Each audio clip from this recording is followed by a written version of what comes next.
कि Na+ कहाँ पे प्रेजेंट है, Cl- कहाँ पे प्रेजेंट है, कैल्शियम कहाँ पे प्रेजेंट है, फ्लोरीन कहाँ पे प्रेजेंट है, तो भी आपके सारे क्वेश्चन हो जाएंगे। चलो अब आप सब बताओ, आप सबके सब बताओ, अब मुझे आपसे आंसर चाहिए, ठीक है ना बच्चों।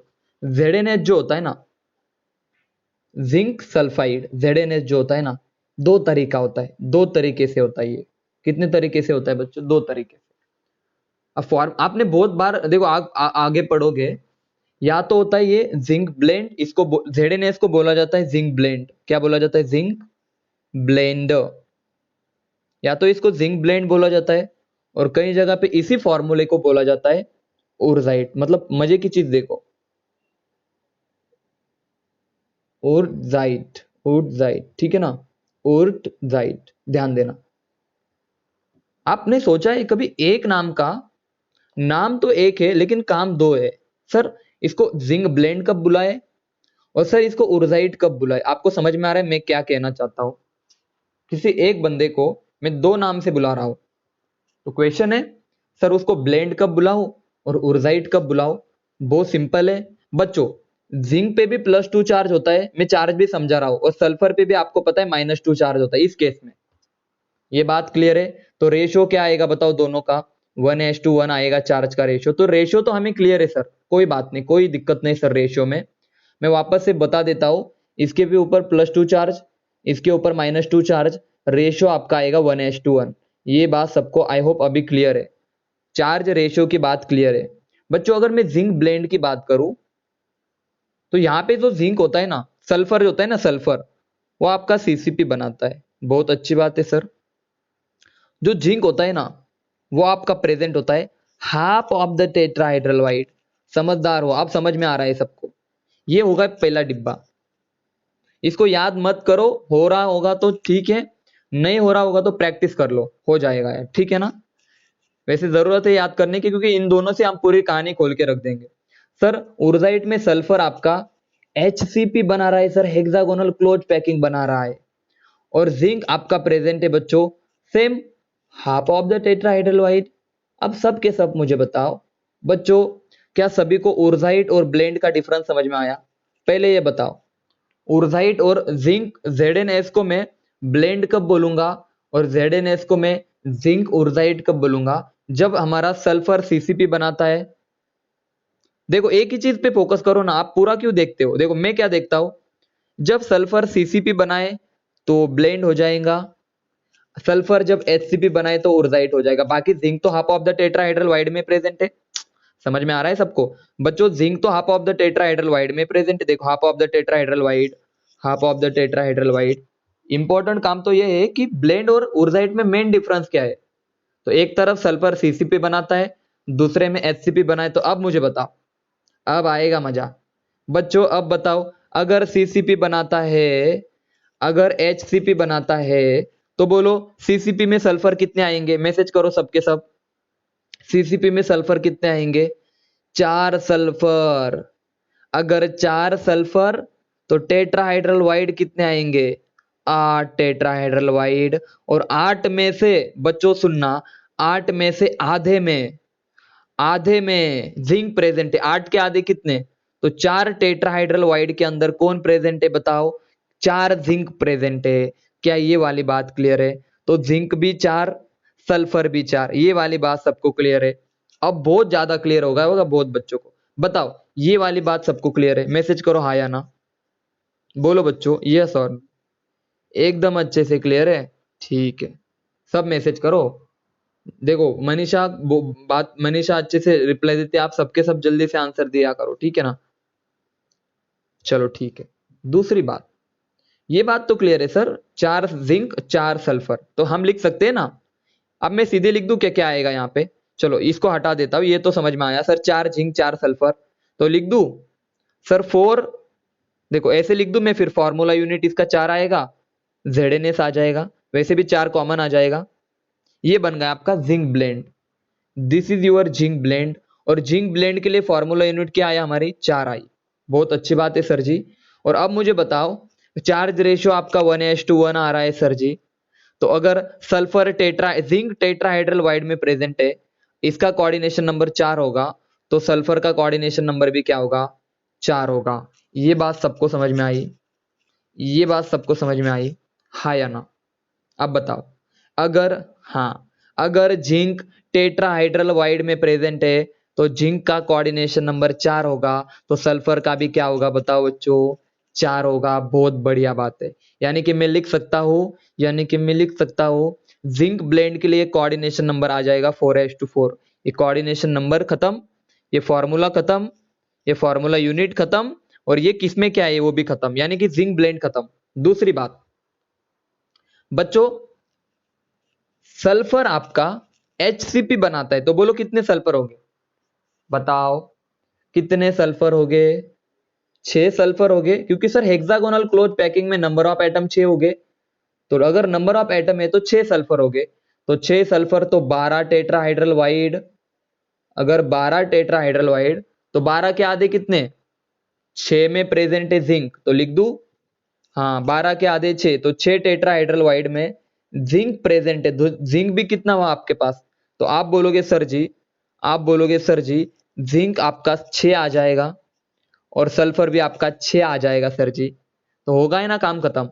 जिंक 6 और सल्फर भी 6, तो आप लिख सकते हो ना, 6 को कॉमन निकालो तो आ जाएगा 6 ZnS। फॉर्मूला तो सेम है बच्चों, लेकिन अंदर की कहानी अलग है। समझ में आया सबको, मजा आ गया सबको? अभी देखो बच्चों, फॉर्मूला तो दोनों का सेम है, लेकिन इसका फॉर्मूला यूनिट 6 है और इसका फॉर्मूला यूनिट 4 है। अब बताओ कोऑर्डिनेशन नंबर रेशियो भी क्या आएगा सर, टेट्राहाइड्रल है तो इसका 4, तो सल्फर का भी क्या आएगा बताओ, अगर 1:1 है तो सल्फर का भी क्या आएगा, 4 आएगा। कोऑर्डिनेशन नंबर रेशियो दोनों का सेम आता है, चाहे वो उर्जाइट हो चाहे वो ब्लेंड हो। बदल चेंज कहां पे सर, फॉर्मूला यूनिट देखो 6 और 4। अब दोनों को एक साथ लिख देता हूं मैं बच्चों, दोनों को एक साथ लिख देता हूं, इधर भी ZnS, इधर भी ZnS। वाह सर, सेम डबल रोल। हाँ, ये आपका ब्लेंड और ये आपका उर्जाइट। और आपको पता है सर, सबसे पहले तो आप लिख लो जिंक, यहां पे सल्फर प्रेजेंट है CCP में, यहां पे सल्फर प्रेजेंट है आपका बच्चों HCP में। सर यहां पे जिंक प्रेजेंट है half of the tetrahedral white, यहां पे भी जिंक प्रेजेंट है half of the tetrahedral white, आधे टेट्राहाइड्रल वाइट में। दूसरी बात सर, फॉर्मूला यूनिट क्या आएंगी, तो आप बोलोगे सर 4 6, और कोऑर्डिनेशन नंबर दोनों के लिए क्या आएगा 4:4। क्या क्लियर है सबको? जिंक ब्लेंड और उर्जाइट्स क्लियर है सबको? मैसेज करके बताओ बच्चों, मजा आ गया? सब ऐसे मैसेज करोगे मुझे कि हाँ सर मजा आ गया। जिंक ब्लेंड और उर्जाइट क्लियर है, बहुत अच्छे से क्लियर है, बताओ। जिंक ब्लेंड और जिंक उर्जाइट अच्छे से क्लियर है, बहुत अच्छी बात है, बहुत ज्यादा अच्छी बात है। मैं बता रहा हूं भाई, क्वेश्चन आंसर देखेंगे ना हम, आपको चुटकी बजाते ही मैं गारंटी दे सकता हूं, अभी तक जितना भी सॉलिड स्टेट पढ़ा ना, आपको आपको बिल्कुल भी जरूरत नहीं कि 2 बार रिपीट करो, 4 बार रिपीट करो। अगर आपने, मैं बता रहा हूं, बस ध्यान दो, मैं जो चीजें बता रहा हूं आपको बस, हाँ वेरी गुड, अब समझ में आएगा। बस आपको ध्यान देके सुनते जाना है कि मैं क्या बता रहा हूं एक एक चीज को। बच्चों अब आप खुद बताना, चलो ये तो क्लियर है, अब आप खुद बताना, अगर मैं डायमंड की बात करूं तो जिंक ब्लेंड पढ़ा आपने, ये जिंक ब्लेंड की तरह होता है। मजा आ गया सर जी, ये तो कमाल की बात है। अगर जिंक ब्लेंड की तरह होता है और डायमंड में सब कार्बन है, तो कुछ कार्बन CCP बनाते होंगे और कुछ carbon half of the tetrahedral wide में प्रेजेंट हो गए। तो जो CCP बनाते तो कार्बन आ जाएंगे sir 4 carbon, half of the tetrahedral wide में भी कितने आएंगे 4 कार्बन। अरे जिंक में पढ़ा था ना 4 सल्फर, ऐसे ही तो पढ़ा था हमने जिंक ब्लेंड में सर, 4 सल्फर और 4 जिंक, यही तो कहानी चल रही, बस मैंने कार्बन कर दिया दोनों जगह पे। क्या मजा आया सबको? जल्दी बताओ, डायमंड के बारे में ये 2 लाइन सबको क्लियर है, कुछ कार्बन CCP बनाते और कुछ carbon half of the tetrahedral wide में प्रेजेंट होते हैं। यानी कि half of the tetrahedral wide, यानी कि अगर 4 एटम है तो 8 टेट्राहाइड्रल वाइड, और 8 के आधा क्या 4 टेट्राहाइड्रल वाइड में प्रेजेंट है कार्बन, तो आ गए ना 4 कार्बन। दूसरी बात बच्चों, दूसरी बात, अब इनको जोड़ो तो कुछ बच्चे लिखते हैं सर 4 कार्बन 4 कार्बन। अरे 4 4 क्यों लिख रहे हो ना, आप लिखो ना सर सीधे 8 कार्बन।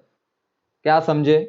बोलो बच्चों, क्या कॉमन लेंगे रे? 2 बार कार्बन क्यों लिख रहे हो आप? ये समझ में आया? ये 2 लाइन ये बताओ, ये समझ में आया?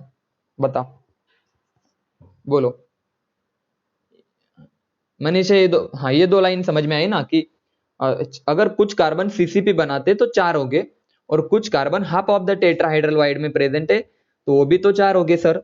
आपको ये समझ में आया? तो आप ऐसा नहीं लिख सकते क्या? देखो हमें पढ़ा कि सर फॉर्मूला आएगा आपका 4 कार्बन ये वाले और ये वाले 4 कार्बन। अरे इनको अलग अलग लिखने से अच्छा, कार्बन तो सेम ही है ना, तो आप ऐसे लिखो ना सीधे, एक की बार कार्बन लिखो और टोटल कितने आ जाएंगे आपके? 8 आ जाएंगे। ऐसे भी लिख सकते हैं ना बच्चों।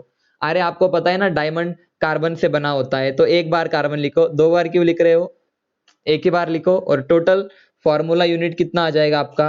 8 आ जाएगा। तो अब डायमंड के लिए 8 फॉर्मूला यूनिट, यानी कि एक यूनिट सेल के अंदर, डायमंड के एक यूनिट सेल के अंदर कितने कार्बन होते? तो आज आपको पता चला 8 कार्बन होते। समझे या नहीं समझे? डायमंड के एक यूनिट सेल के अंदर, एक यूनिट सेल जो होता है ना डायमंड का, उसके अंदर कितने कार्बन होते हैं बच्चों? ऐसे कार्बन कितने होते? तो आपका आंसर होगा 8 कार्बन होते। समझे या नहीं समझे? मैसेज करो सबके सब। बोलो बच्चों, समझ में आया सबको? और कोऑर्डिनेशन नंबर रेशियो क्या आएगा? जिंक ब्लेंड का जो था, जिंक ब्लेंड का जो था वही इसका भी कोऑर्डिनेशन नंबर रेशियो हो जाएगा बच्चों, 4:4। कितना सिंपल था, कितना सिंपल था। Coordination number ratio 4:4, coordination number ratio 4:4, formula unit 8, एक यूनिट सेल के अंदर 8 कार्बन, फॉर्मूला सी। अरे डायमंड का फॉर्मूला तो कार्बन ही होता है ना, बहुत सारे कार्बन। चलो डायमंड सबको क्लियर है आज? बच्चों आज सबको डायमंड क्लियर है? मैसेज करो। बहुत मजा आया सबको? हाँ, एक इंपॉर्टेंट बात डायमंड के बारे में, एक इंपॉर्टेंट बात डायमंड के बारे में, बस यहां तक ही पढ़ना था हमें। आप जीत चुके हो बहुत सारी चीजें अभी। हाँ, अगर मैं इससे पहले मैं थोड़ा सा आपको एक ये पार्ट ले लेता। ऑक्सीजन आपका HCP बना रहा है मान लो, और मान लो बच्चों टिटेनियम जो है ना आपका, वो इसके ऊपर चार्ज होता है। मैं लिख देता हूँ टिटेनियम पे बच्चों +4 चार्ज होता है। मैं चलो चार्ज भी बता देता हूँ आपको, वैसे मेंशन होगा, वैसे मेंशन होगा बच्चों। देखो मान लो टिटेनियम पे +4 चार्ज है और ऑक्सीजन पे -2 चार्ज है, तो रेशियो क्या आएगा? 1:2।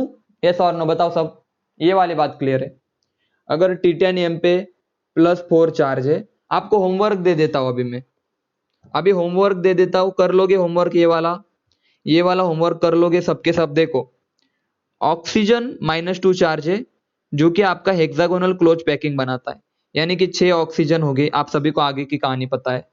और बच्चों टिटेनियम होता है ना, वो की +4 में होता है, याद रखना। और ये आपका बनाता है बच्चों, ये प्रेजेंट है आपका half of the octahedral wide के अंदर। और आपको इसके लिए क्या क्या बताना है पता है? सबसे पहले तो आपको इसके लिए बताना है फॉर्मूला बच्चों, दूसरा बताना है फॉर्मूला यूनिट बच्चों, तीसरा बताना है आपको कोऑर्डिनेशन नंबर रेशियो। बता दोगे सबके सब? मैसेज करके बताओ। ये होमवर्क कर लोगे सब अभी? अब बताओ सब, ये यहाँ पे गलती मत कर देना, सिंपल है एकदम। मैसेज करो सब, इसको कर लोगे या सॉल्व करूं? होमवर्क कर लोगे आप? हाँ ठीक है, चलो कर लो।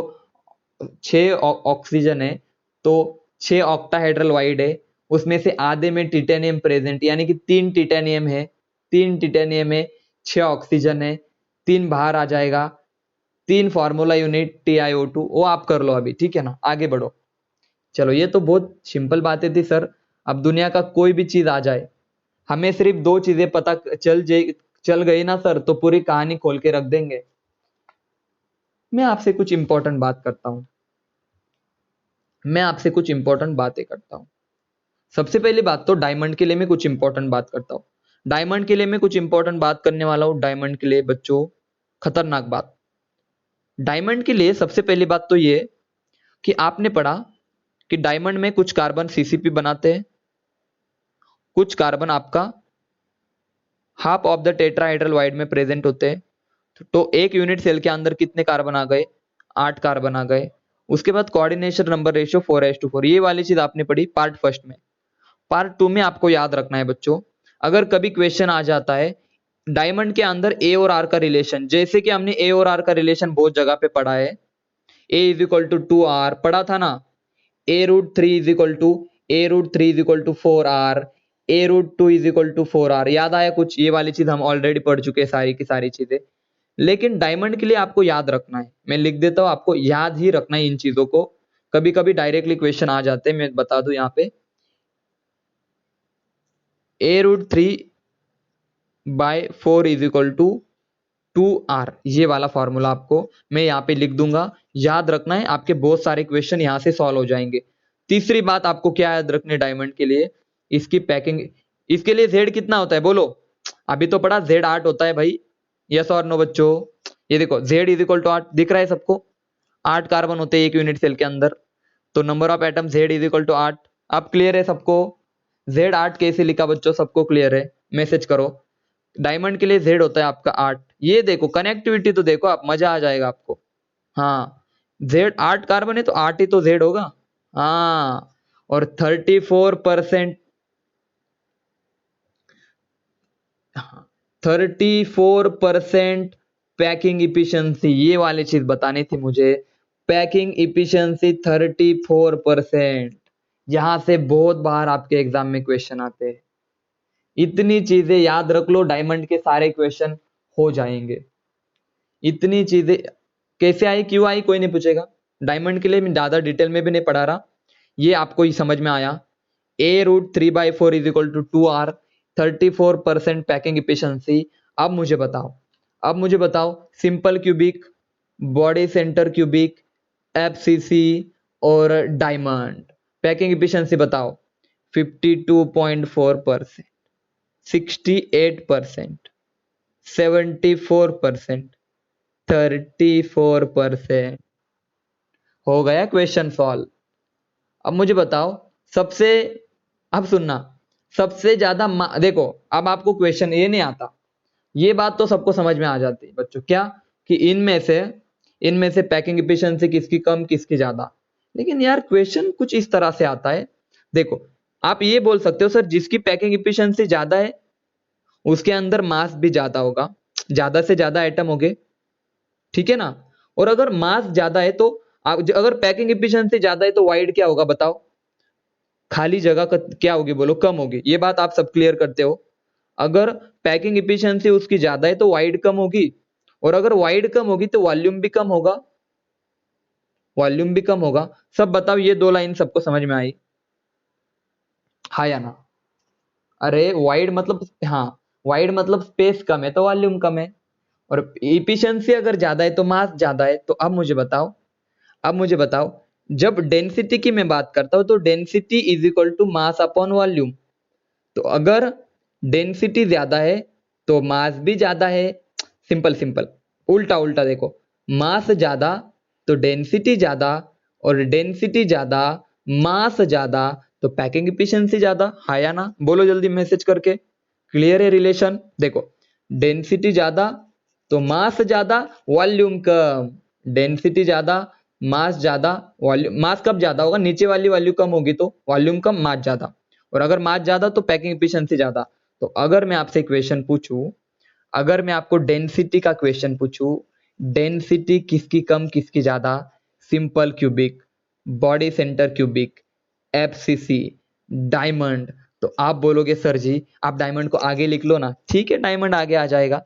पैकिंग एफिशिएंसी किसकी ज्यादा है? तो आप बोलोगे सर 74%, 68%, 52.4%, 34% पैकिंग एफिशिएंसी।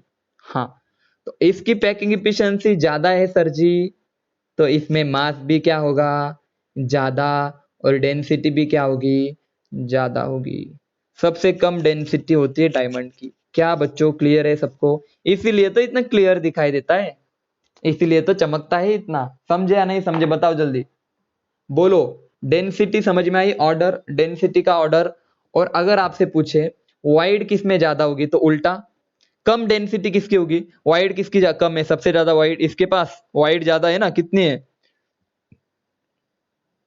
कितने यार? 66%, इसकी 47% के आसपास।